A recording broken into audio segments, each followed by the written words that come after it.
আমি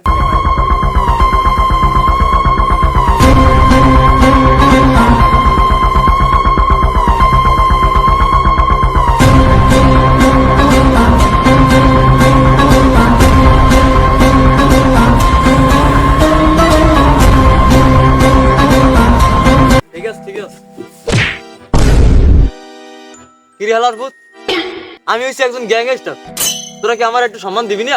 না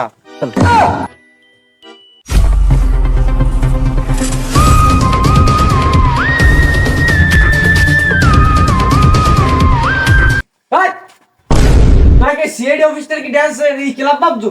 হ্যাঁ, এটা সিআইডি অফিস, 150 টাকাতে ভাড়া করছি বুঝো, আধা ঘন্টার লাগিয়া। এখন আমরা একটা কেস পাইছি, এক মহিলা খুন হয়েছে। এখন আমাকে এই কেসের তদন্ততে যাইতে হবে, ঠিক আছে? মনে আছে সবাই? আজকে আমাকে মনে করো ওই কেসের তদন্ত করতে হবে। আমাকে পাক্কা 50 টাকা দেবে কেসটা সলভ করলে, বুঝো? তোমার 10 আর 10 আমার 30, ঠিক আছে?